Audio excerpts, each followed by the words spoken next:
Welcome to our program, Who Gets to Tell Our Stories, presented by the Social Justice and Equity Commission at ASI in celebration of Black History, featuring a conversation with Tre'vell Anderson, Cameron Winston, and Bethany Whitaker. My name is Janica Michelle Martinez Torres. Pronouns are she, her, hers. First and foremost, I want to acknowledge that I am speaking with y'all from the unceded indigenous land of the Tongva and Quiche peoples. And before we continue, I'd like for all of us to participate in a brief grounding exercise. In a few moments, I'll invite all of us to take 4 deep breaths together so we can be present in the moment. You ready?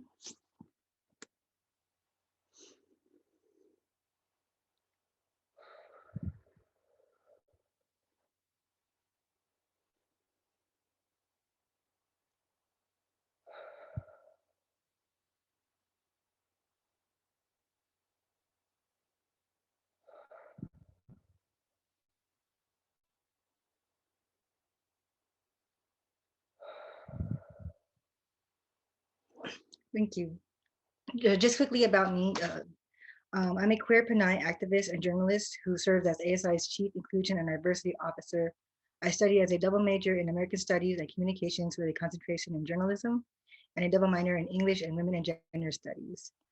For my physical description, I am a fleshful Pinay on the lighter side with hella long black hair and dimples that appear sporadically.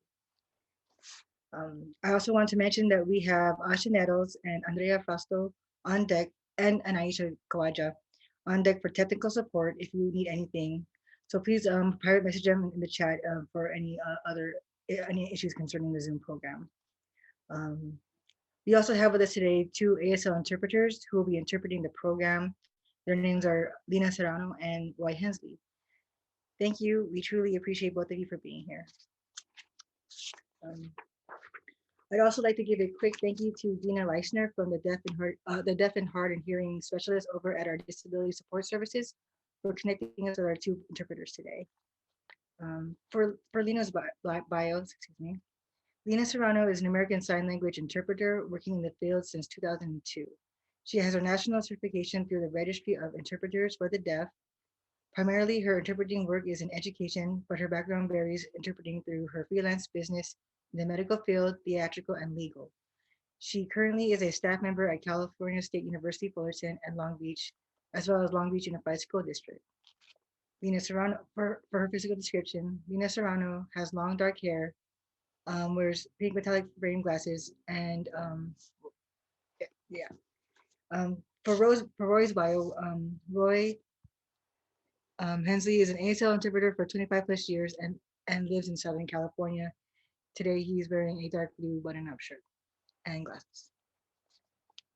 Um, Finally, it is my immense honor to introduce our incredible moderators for our program today. We have Tre'vell Anderson and Cameron Winston, who will facilitate our discussion on media narratives, the importance of Black voices, and the power of telling our stories for cultural transformation. They will be joined by Bethany Whitaker during our conversation after Tre'vell's presentation. I'll be introducing Bethany. Bethany's bio is Bethany's pronouns are she, her, hers. She is a social justice advocate for the Black community who currently serves as the vice president for the National Association of Black Journalists. In her free time, she loves to write in her blog centered around the Gen Z Black woman experience or go on adventures that experience and embrace different cultures. She is a fourth-year communications major with a concentration in public relations and a minor in African American studies. Her physical description. Bethany is a 22-year-old Black female. She is brown skinned with mid-length wavy black hair and silver hoop earrings. She has an average frame. Today she is wearing a burgundy shirt that reads Black Girl Magic and black jeans. Next I'll introduce, Bethany, would you like to introduce Cam? Or do you want me to introduce Cam? Okay, I'll just introduce them. I'll introduce Cam. Hi, Cam. Thanks. Cameron Winston's pronouns are he, him, his. He is the founding president of the NABJ, or the National Association of Black Journalists chapter at Cal State Fullerton. He is a fifth-year student majoring in communications and minoring in marketing. He is also the host and producer of the podcast, Soul of the Game. Cameron's physical description. Cameron is a 22-year-old Black man, light-skinned with braids and a taper. He has a skinny and lengthy frame and will be wearing a floral polo today. And Cameron will be introducing Tre'vell. Okay. So Tre'vell Anderson, who uses they and them pronouns, is an award-winning journalist, social curator, and world changer who always comes to slay. Named to the Roots 2020 list of the 100 most influential African Americans, they have dedicated their career to centering those in the margins, gray spaces, and at the intersections of life through a pop culture lens. Trevell is currently editor at large for Toronto's Extra magazine and co-host of the Maximum Fun podcast. Uh, Fantai, as well as the outgoing president of the LA chapter of National Association of Black Journalists. Trevell's physical description: Trevell is brown skinned with plump cheeks and an average frame. They are wearing a black turban, pink jumpsuit with black polka dots, and a fierce red lip. Thank you, Cameron. Hello, everybody. Hello, beautiful people. So good to have you all here and to be joining you all.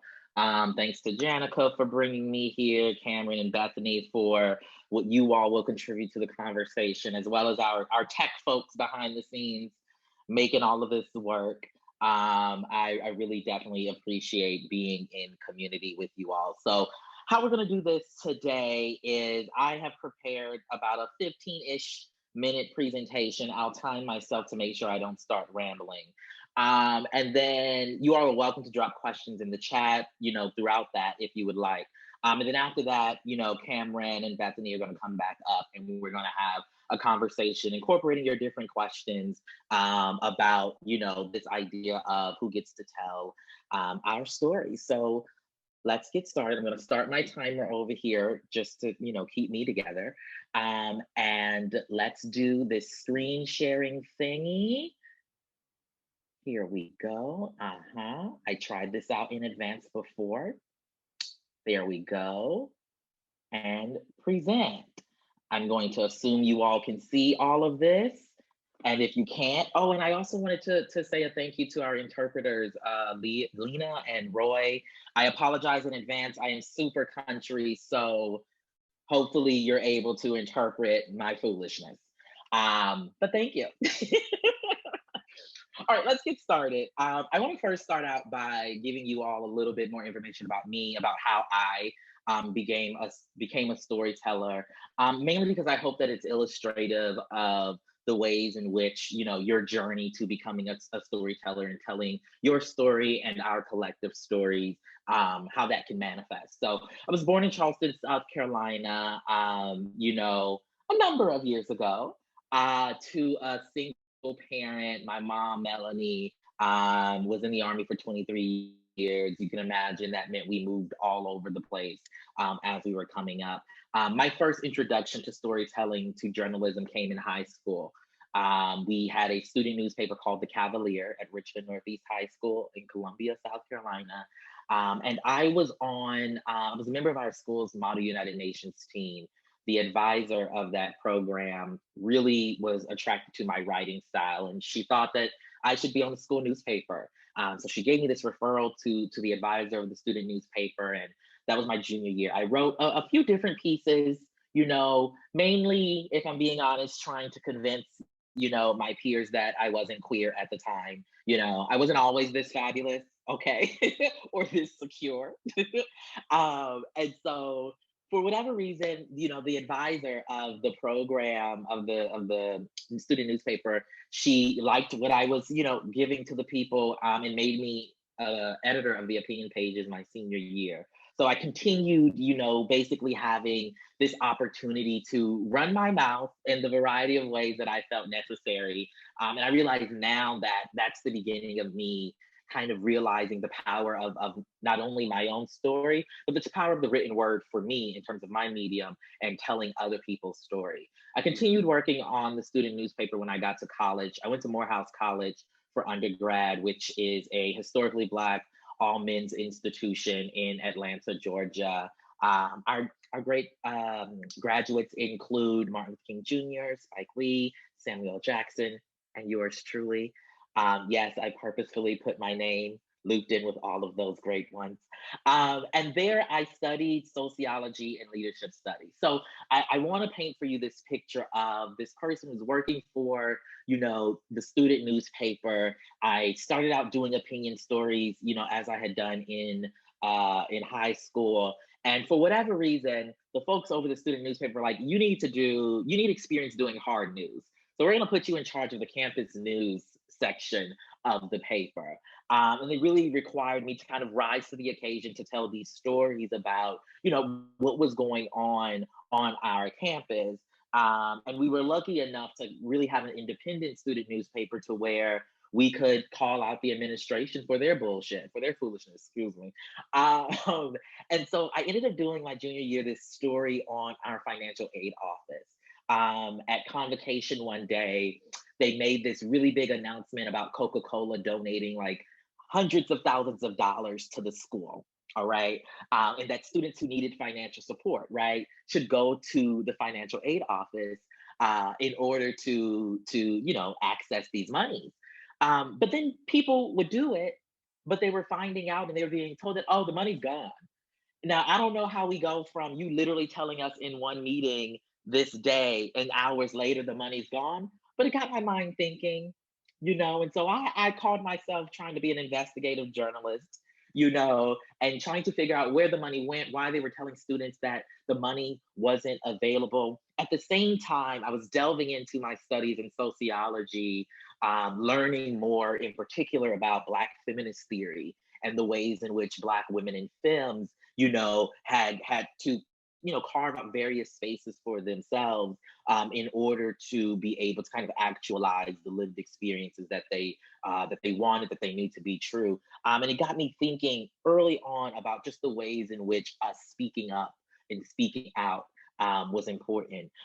Mind you, the administration was very upset when I published that story and my particular findings, but they got over it because I was telling the truth. This story of me finding and accessing and figuring out, what storytelling means and looks like to me, it continued into grad school. For whatever reason, I decided to go to grad school to get my master's in journalism. I thought that would be the proper route for me to begin a career. And, I went to Stanford University. It was a 10-person program. I was one of 2 Black people in that program. And one day we started, the lesson plan was on how reporters cover riots. Riots was the term that they used. And they used in particular copies of newspaper reportings of the Detroit riots in 1967, which at the time were, the largest scale social uprising, particularly of Black folks in this country. And then they used coverage of the LA riots of 92, which would supersede the Detroit riots in terms of its scope. And I was struck as we were discovering and going through these clips about the ways in which those reporters were speaking about, right? The men, women, and people who were engaged in social disobedience and all these other forms of activism and protest in these particular instances, right? And they were using words like looters. You could read the language of their stories and tell that like their anti-Blackness, that their racism was creeping into their reporting. And so I just offered a simple, innocent question to my instructor. I said, I wonder what the Black reporters wrote, about these social movements as they were unfolding. And this launched a conversation about objectivity in journalism, which I know the folks who are here who are in journalism classes and stuff like that, you likely engage in these conversations with your professors. And, my professor who, white man, former journalist at the time, began to talk about the ways in which communities of color, Black people, have to be cognizant about our biases in the reporting that we do, and that it's important to realize the ways in which our lived experiences as Black people, in his words, negatively impact the ways in which our reporting, right, manifests itself. And so that's why he was using, these white publications to describe and for us to go over how the social uprisings in Detroit and Los Angeles impacted, those particular communities. And that was the first time in my mind that, the young people here, y'all know what IKYFL means. I won't repeat it. But in my head, I said, I know you effing lying, right? Because what we know to be true, right, is that we all, no matter how you show up in the world, have our own various biases. We all have to be aware of those particular biases in the reporting that we're doing, not just Black people, not just queer people or trans people or women, right? And I realized early on throughout that experience that the reason why I found myself having great difficulty pushing back with my professors, figuring out, the type of reporting I wanted to do was because I didn't really know, Black reporters who had done the work. Right, I didn't have anybody in my community that I knew specific, individually and specifically. I didn't really engage with, local news broadcasts or national news broadcasts in that particular way. And so I began delving into the archive. And so first I want to talk about that point I made about the objectivity. We see now today how various media outlets are having their own reckonings as it relates to race. The LA Times, middle of last year, their Black reporters, 26 of their Black reporters, or I should say their 26 Black reporters, because they only had 26, got together, wrote a letter and some demands requiring the organization, the newspaper, to make an apology for the ways in which they have perpetuated violences against Black folks in particular, and to commit to improving their newsroom diversity numbers. That was followed by the Latino, Latinx reporter, of the LA Times doing the same. And we've seen the coverage shift in various ways already. If you have the chance and haven't seen yet, check out they did this huge project on the Chicano moratorium that is a beautiful recognition of what took place then and the ways in which the LA Times, was problematic in the coverage of that. But we've seen from the New York Times to Bon Appetit, over the last year, these different media entities having issues, right? They're reporters of color having and coming out verbally, right, vocalizing their issues that they're having in their spaces. And just this week and last week, Gimlet Media and Slate are having their own issues come to light, right?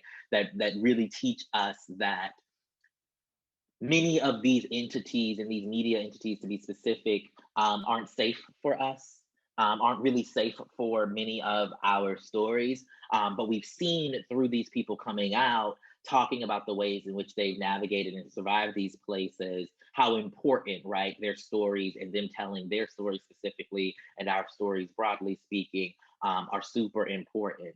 And so when I talk about the archive, when I talk about, the people who have come before us, who have done this work, who I hope for you all services you in terms of showing you, the people who have done it before, right, who dealt with the foolishness and the bullshit that you might experience or the hesitancy you might have when it comes to telling certain stories. I just want to share with you a little bit about these four names in particular. T. Thomas Fortune was a man born into slavery in 1856. He was free from slavery because of the Emancipation Proclamation. I believe he was 6 years old at that time. He eventually, learned to read, began engaging in education, attended Howard University initially for law, and then changed his major to journalism. He ended up dropping out of Howard University and worked his way up to becoming the most notable Black journalist in the country at the time. He was editor of a New York publication called The New York Age, and he wrote and used his platform and the op-eds he would write to purposefully agitate against the racism and white supremacy that he and his peers were dealing with. He was instrumental in setting the groundwork for a lot of, not individually by himself, to be clear, but being among a community of people to set the groundwork for what would eventually become the civil rights movement. And he did all of this using his journalism, using his written word and his voice in certain instances to tell his story, to tell the stories of the folks around him. He even was vital in Ida B. Wells's story. Ida B. Wells, also born into slavery in 1862, also freed from slavery as a result of the Emancipation Proclamation. She is the reason why we as a society have as much information as we do on the lynchings that took place during this time period, particularly against Black men, but also against Black women and children as well. She initially published a lot of her findings in this pamphlet that she created called Southern Horrors, Lynch Law in all its phases. She was a co-founder of the NAACP, though you don't often see her name listed in many of the founders because she had some drama with W.B. Du Bois back today. Okay, he left her name off the records, y'all, which I find to be an interesting story. And in Ida B. Wells' story in particular, she's one person who, when she first started out, she was a teacher and she was writing op-eds on the side, writing about the improper conditions and poor school conditions that she and her students faced, and she was fired. That's what led her to become the investigative journalist that we now know. She posthumously was awarded the Pulitzer Prize last year, and her name primarily is back in so many people's consciousness because of the work that Nicole Hannah-Jones has done, at the New York Times. Next up, John H. Johnson. This is the man who we owe for founding Ebony and Jet magazines. I know magazines these days, I'm not sure if folks, if you all as young people are into the paper magazines, the physical magazines, but at a time, Ebony and Jet were the leading publications that documented what it was like to live in America for Black folks. Right? They gave us unprecedented access to our Black celebrities and our Black activists who were being ignored, right, by the mainstream white-controlled press. And I particularly included him in this speech because we don't talk about the ways in which he used both Ebony and Jet to hold accountable the white establishment around him. In Jet magazine, he published the first photos of Emmett Till's body after Emmett Till was killed by the siblings and partner of a white woman who lied on Emmett Till and said that Emmett Till was trying to flirt with her. Decades later, she came out and said that she lied. But John H. Johnson and Jet magazine were the first publication to publish those photos. And he did it knowing very well that the white publications around him weren't doing it. And he needed to show the world, as many people as possible, the violences, right, that were taking place. Because of John H. Johnson and Ebony magazine in particular, who hired and worked with Black journalists, the famous photo that you may have seen on the cover of Life magazine or other Black publications, maybe just on your social media, of Coretta Scott King at the funeral of Martin Luther King Jr. with Bernice in her lap, was taken by a Black man who worked for Ebony magazine. John H. Johnson actually, they weren't allowing Black reporters and Black photographers as part of the press pool to cover the funeral. And John H. Johnson called up Coretta Scott King, let her know, and Coretta Scott King said, if we don't have a Black photojournalist, we won't have any photojournalists at all. And that is how we got that photo. Monita Sleet, I believe is how you say the guy's name who took the photo. He also won a Pulitzer for that photo. And last but not least, I have to offer up the name of Monica Roberts, who died actually last year. She was a Black trans woman and leading advocate who founded the blog Trans Griot in 2006. On her blog, she documented the life and the tragedies of Black trans people. By now, I hope that we are going through epidemic level violences against against trans people at large, the majority of the victims being Black trans women and femmes.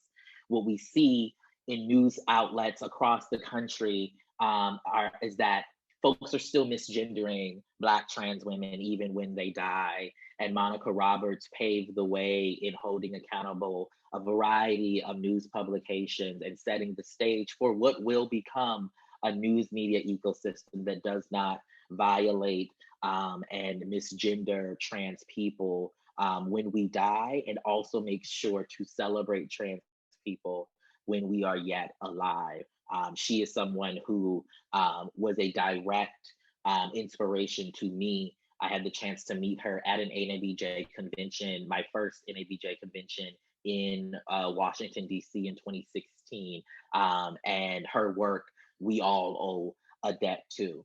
But again, I detailed the stories of these Black people in particular who went through and faced a whole bunch of foolishness to continue telling our stories, and hope that it is instructive for you all as you are figuring out, as you are thinking about the importance of not only finding your voice, affirming your voice, and telling your story, but also telling other stories. I want to let you know that there is an archive of people who have been doing it, who will continue doing it.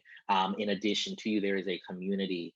Today, your inspiration might be Nicole Hannah-Jones, or it might be Wesley Lowery, or Yamiche Alcindor, or Garrett Kennedy, or Makita Easter, or a variety of other people, Black folks who are doing the work. And that's great. And that's the ultimate goal of this. As I bring back Janica, I want to leave you with one quote in particular that deeply resonates with me and that I keep in my back pocket. And it's from Nnedi Okorafor, who's an author. And she says, I want you to write yourself into history, because no matter what history books say, even you are a part of it. What we know is that we have been excluded, particularly as Black folks, as queer people, folks of color, women, LGBTQ people, trans people, etc., from the record. And it makes it difficult for many of us of our generation to know what life was like for our ancestors prior to now. By you telling your story, by you telling our stories, you ensure that those who come after us will have something to reference and play with. Thank you all. Back to you, Giannica. Thank you, Tre'vell, for that gem of a presentation that gave us so much to talk about. Just some real quick housekeeping rules, things to go over before we get into this conversation. Please do respect our community guidelines by speaking with respect, using inclusive language, especially respecting pronouns. Also, if you wish to speak, this is a pretty loose conversation, so feel free to unmute yourself. And also, if you don't wish to speak verbally, you're also welcome to submit your questions or pieces of conversations into the chat. We're going to go into an open conversation with Tre'vell, Cameron, and Bethany about the topic and what was discussed in the presentation. Y'all are part of the conversation, so am I. So it might be a little bit clunky at first because we're on Zoom, but it's a open table discussion for us to engage in this conversation because it's very important. So take it away.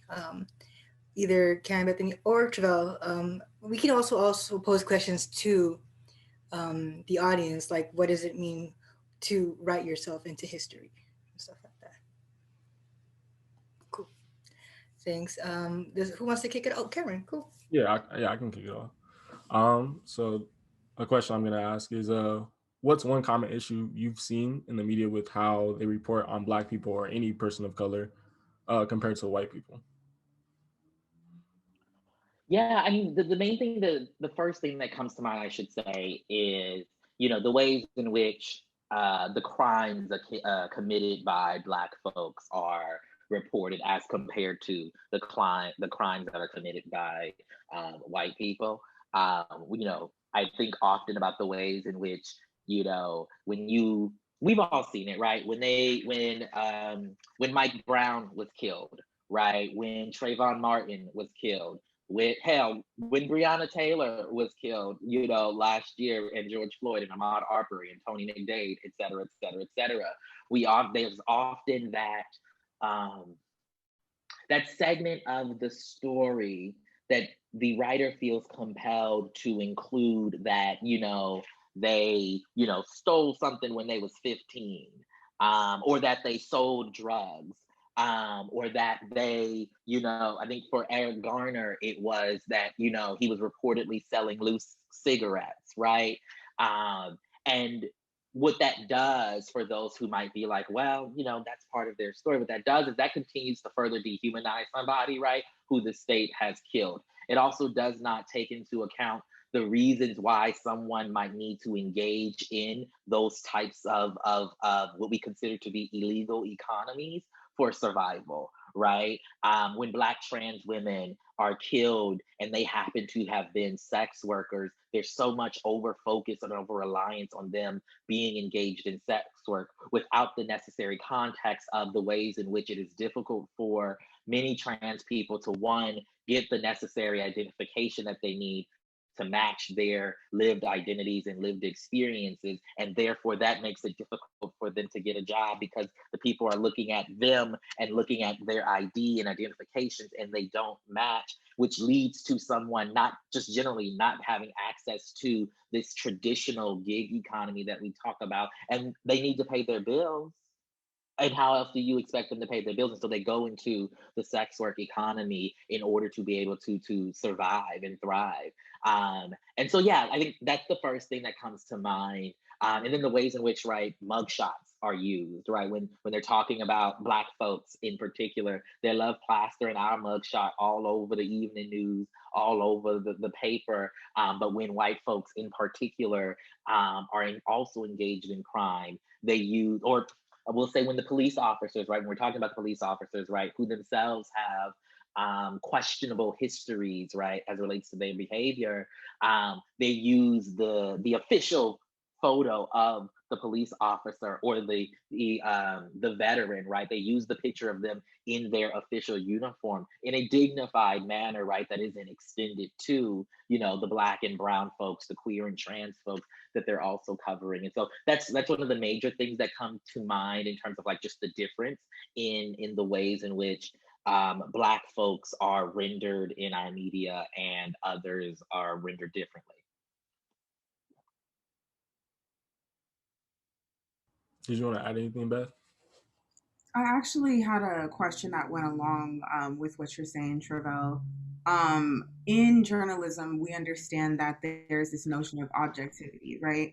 And there's a quote that comes to mind when I think about that is if you're non-partial in times of community or in times of injustice, you're on the side of the oppressor. So how do you think that plays into the stories we write and the stories we tell within journalism, especially learning the field and studying it? How do you feel that objectivity piece kind of plays into the stories we tell as far as the Black community goes? Yeah, I mean, I would add to that quote that you have just said. I often say that this idea of objectivity is in and of itself a machination of white supremacy, Mm-hmm. right?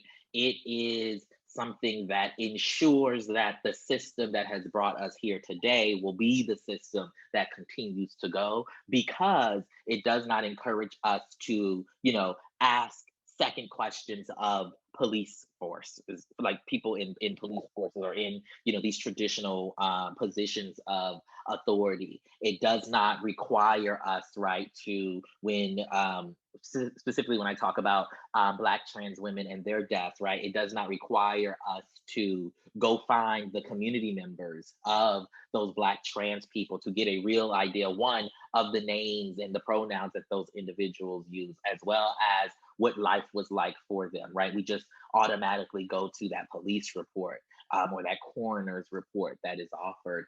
And also objectivity, and the ways we talk about objectivity don't also note the ways in which white people also have biases, right? How they also, just because to be clear, we all have biases and we all need to be aware of our biases in our reporting, and not to shirk them off to the side, but to allow that, in my mind, to inform our reporting. Because of my biases as a Black, queer, non-binary person of trans experience, I'm going to ask different questions than everybody else in the room, and that will decidedly ensure that the report is as full, as nuanced, as rich, and as reflective, right, as the community or as the individual that we are covering. Same thing with, depending on the story, for these white people or the people in power, the people with more privilege, their perspective allows them, right, to ask certain questions. My difference in perspectives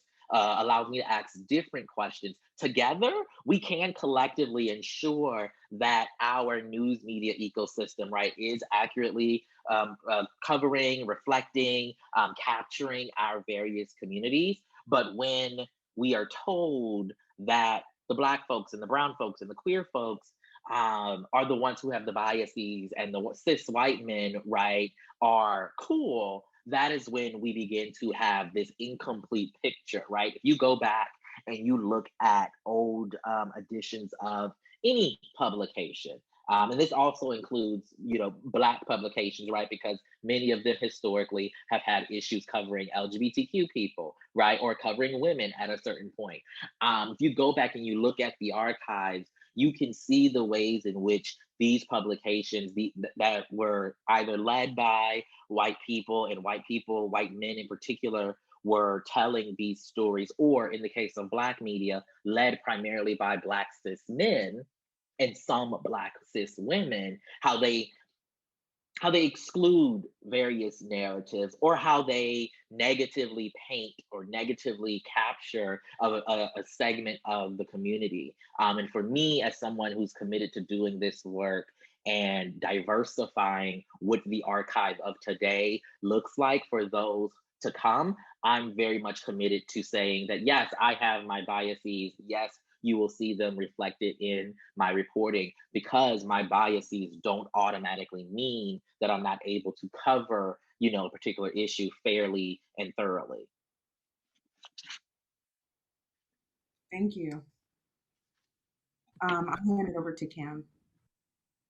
Yeah, and I kind of want to just circle back on that first question, just because, I definitely agree with when it comes to the mug shots. That was like one of my first things. I feel like whenever I'm on social media, you see different mug shots, and even like people when they find out, because whenever someone does a crime or it's a police brutality or someone dies, they'll do like, who is this person type of stories, and then but when you look at how they'll do a Black person, they'll dig up all the dirt that they've done in their past, compared to like someone like Dylan Roof. When we saw Dylan Roof kill those two people at the murder those two people at the Black Lives Matter protest. I mean, they don't even call it a murder, one for one. And then all the background stories are just all their background stories and deep digging all the info. It's just making them, they're glorifying him and looking at him like. And I just add to that, as another example. I mean, look at the first phase of coverage that we saw with, the attempted coup that happened last month, and compare that coverage to the coverage that we saw of any Black Lives Matter protest, over the last 5 years, right? And you can see a decided difference, right, in the terminologies that they're using, right? You can also even bring in the ways in which our news media ecosystem uses certain terminologies for the violences that white people commit, and different terminologies, more problematic terminologies for whatever alleged violences that, non-native, like people who what am I trying to say? Muslim identified folks, Indian identified folks, folks who are from, what y'all's little former president called shithole countries, right? Domestic, like terrorism is the word in particular that I'm talking about, right? And the ways in which it was so difficult for folks to say that what happened at the Capitol was a instance of domestic terrorism motivated by white supremacy, right? But anytime, I remember when the guy whose name slips my mind, name doesn't matter, who killed all those people at in Orlando at the Pulse nightclub shooting a few years ago, because he was a person of color, they were very much so quickly to use the term domestic terrorist, right? Because they made that association in their mind, but it's difficult for them to do that when we have a Dylan Roof situation, or when we have, insert white person's name here who is shooting up a school, right? I think those are the types of conversations that we now see newsrooms having, in terms of how to ensure that those types of biases, which sometimes are, I want to say are unconscious, right, for folks who are in power and folks who are privileged, how those biases, show up in their work. Mhm. And I think another question I just want to ask too that follows up with that same question is, does the media do a good job of glamorizing tragedy, particularly like Black trauma porn? Mm. So, as an entertainment reporter, this is something that has come up in particular over the last, I think, 3, 4 years when we have movies like Queen and Slim. A couple weekends ago, Judas and the Black Messiah came out. And there's, a host of other examples. Oh, all of the slave movies. And, I think what we know to be true is that those types of stories, whether it is in the kind of journalism space or the broader media ecosystem as it relates to Hollywood, those are the types of stories that broader cultures, and by broader cultures I mean white people, are used to seeing about us, right? And so when we talk about Hollywood specifically, the white people who are, pulling the strings and controlling the purses and all of the studios, right? It is not absurd to think that because we know that the broader society are used to seeing us in those types of ways of seeing us are more palatable for them, that those are the types of stories that they greenlight. Right now, yes, you have your outliers, right, which are like Donald Glover in Atlanta or Issa Rae and Insecure. We have those, but what we know more often than not is like it's going to be a tragedy story, as opposed to a comedy or something that celebrates our lives in some other way. And so, I think anyone who looks at what's gone down and says that it's not true, right, to say that the industry, both the journalism industry as well as the kind of, I call it sometimes like the Hollywood industrial complex industry, favors those types of stories over others.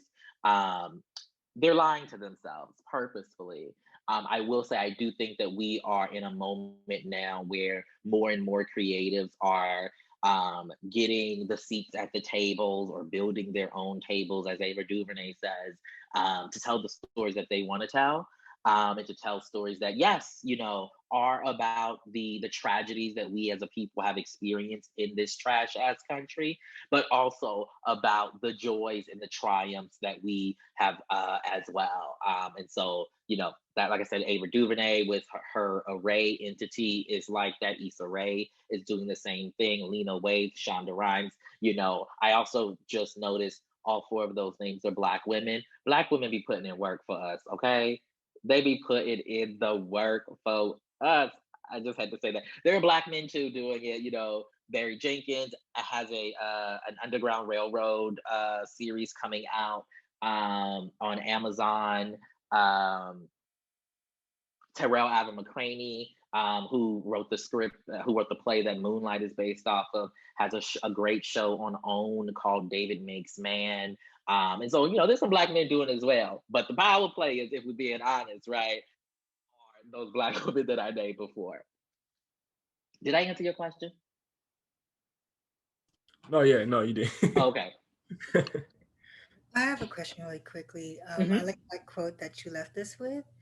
So I want to ask each of y'all, and also if the audience wants to answer as well, what does writing yourself in history mean, or how are you doing that in your work, in your field?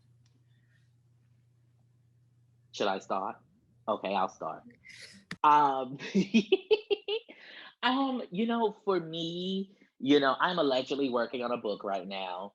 And I say allegedly because, my book proposal was due to my agent like 6 months ago. And, I'm working on it, okay?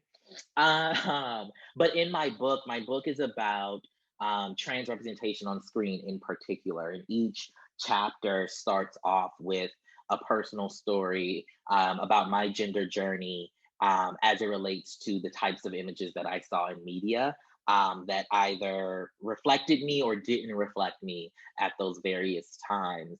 Beyond that, for me, I have made a decision to be, as much of an open book as possible in the work that I do, because I need for, again, as I said before, I need for those non-binary, trans, queer, Black folks that are coming up right now, that may be on this call, that follow me on social media, et cetera, right? To know that one, you're not alone, even if you are, even if you feel like you're alone in Charleston, South Carolina, or Boise, Idaho, or something, right? But also so that the generations to come know that folks like me existed at this time period, because so often I feel as if when I go into the archive, it's so difficult for me to find the Black, queer, and trans people that existed before me. We know about James Baldwin and Bayard Rustin, but not enough of us know about Gladys Bentley or Lucy Hicks Anderson or Ajita Wilson,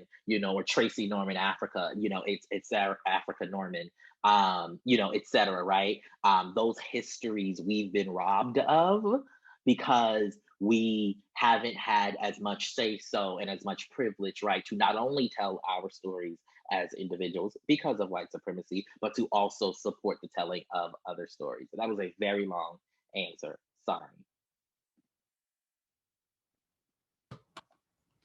I would answer that question by saying agitating as much as possible, to be honest. It sounds like a problem, but to be honest, agitating the status quo is how I kind of write myself into history, because we're so used to everything, like the avenues that are built for us, almost for us to keep us suppressed, essentially. So definitely agitating the status quo is something that I do personally, within my personal life, professional life. That's something that I feel like is important, because as Tre'vell stated earlier, the seat at the table is not going to make itself, unfortunately.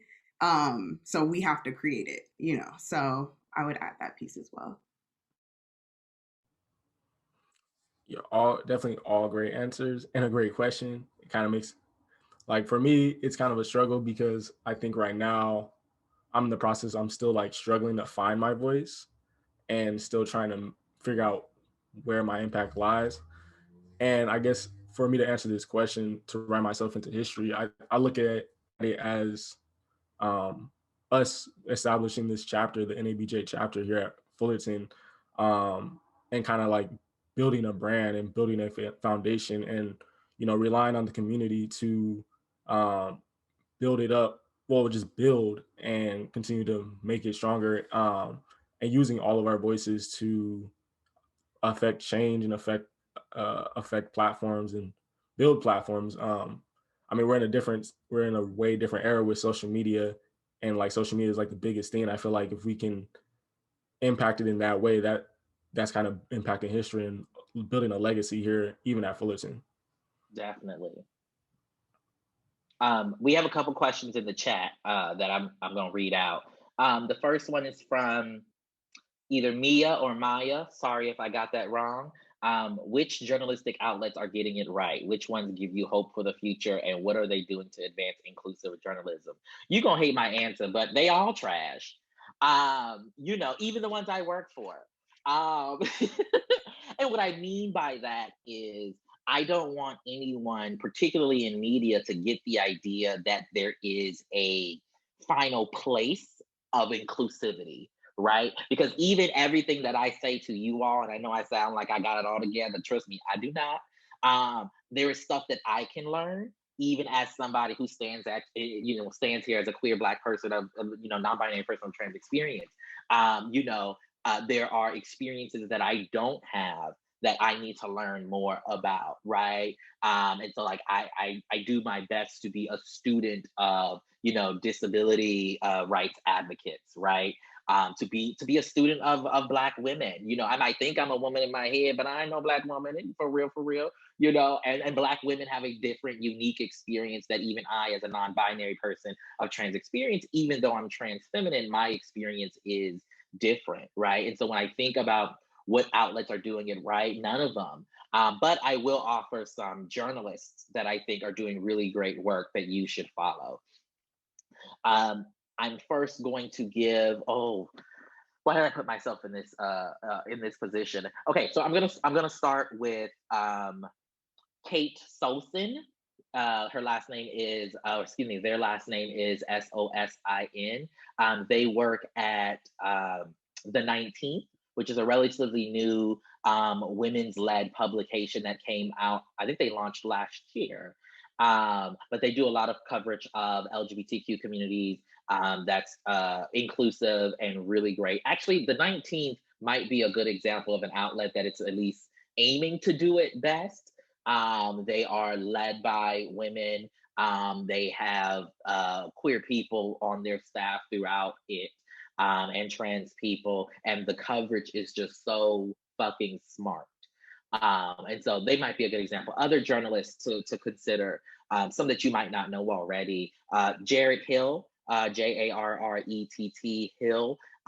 He's currently my vice president of the LA chapter of NABJ, but he's the incoming president. I got 4 days left, y'all, and I'm so happy. But he does really great work. Shar Jossell, Sharjossell. She's great Black trans woman, entertainment journalist, on air talent. Kate, this is a different Kate. Kate, oh God, I forget. Katie Barnes. Katie Barnes is her name. Their name, excuse me.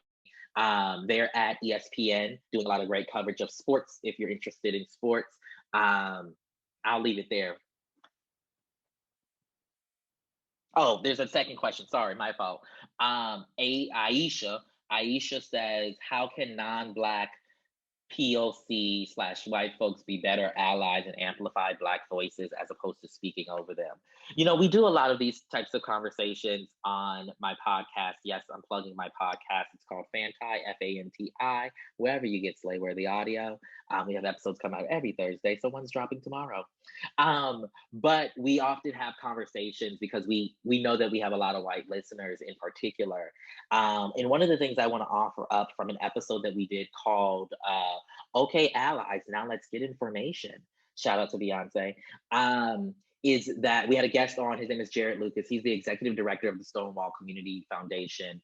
And he offered up this other way of thinking about supporting communities of color, Black people specifically.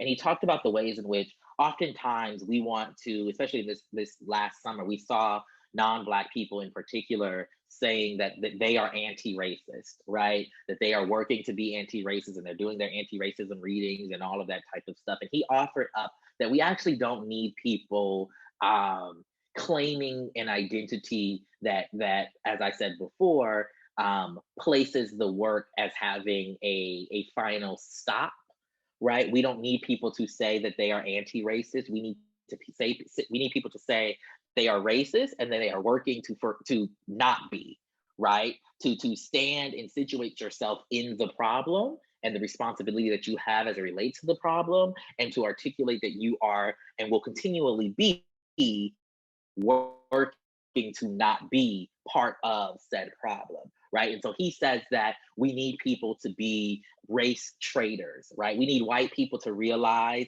that they too, right, are negatively impacted by white supremacy, that they too, right, have to live up to these standards that white supremacy, requires of all of us. And we need them to give up something, right? And so to be a race trader is to recognize that you automatically have some privileges based on how you were born into this world. And you're going to use that privilege that you have to ensure that other voices, right, get a chance to be heard. And you're not expecting the microphone, right, to come back to you. We need gender traders, right? We need men, right, to say that they are sexist and to say that they are continuously working to not be sexist, right? We need gender traders. I'd say the same thing for cis folks, right? We need you to be comfortable betraying, quote unquote, that which you automatically get privileges from in favor of supporting and uplifting, in the Bible, they call it the least of these. Sorry, I'm a church queen at heart. But people who have less privilege, who have less access, less opportunity to you. And it's the people who have the most privileges, right, who should be not only speaking up, right, about the infractions and violences that they see, but they also need to be using their bodies, right, to intervene on behalf of, other people, who may not be able to do it themselves, or who might just need some sort of support, right, as they are doing it. It is important that people realize, I think, that particularly non-black people and non-black people, period, as well as the white people more specifically, that they have some sort of power in every situation, and you don't have to get out in the streets and protest. That ain't everybody's thing. I'm not a street girl, okay? I'm not. My bunions do not want me in the streets, okay? But I got a couple coins, right, that I can help give to the people who are out in the streets, right? I could drop off some waters, some food, some something, right, to the people who are out in the street, or for you in your local community, at your school, in your classes, in your community meetings and stuff like that. Are you standing up and calling out the improper behavior when you see it? Right? It's just as simple as that. Are you having those tough conversations with your racist, transphobic, homophobic, otherwise problematic siblings and parents and uncles and grandparents, right? Those are the ways we as individuals, no matter where you are, in this identity game. I see you telling me to shut up, Janica. I'm coming. Oh, I Because was those are waving.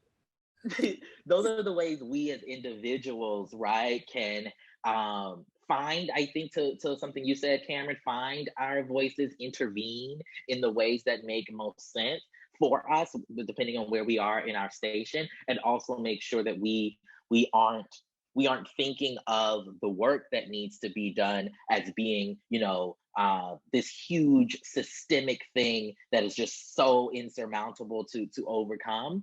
And yes, it is a huge, thing, but we gonna overcome it. I promise you. Just keep following Black women in films. They gonna bring us to the promised land. I promise you. Okay. And pay them for their time and their work as well. To be clear. But there are also things that we can do as individuals in our everyday communities to make sure that we are doing those small changes, right? Those small shifts in our cultures to ensure that as many people as possible feel supported, feel heard, etc. I'm done. Thank you. Love that last answer. I was trying to wave bye to someone in the chat. Oh, Like, okay. bye. Thank you. So we're gonna wrap up this event. Thank you so much for being here, Tre'vell, Cam, and Bethany. We appreciate the empowering and critical and informative conversation. I want to say a huge thank you to our two interpreters, Lena and Roy. We appreciate y'all being here and helping our event be inclusive and accessible. I also want to say much gratitude to the social justice and equity crew for your support technically for our event. And again, thank you again, Travell, Ken, and Bethany, and for folks for being here for this very much needed conversation. So thank you for being here. Everyone take care and much love. Sorry. Thank you.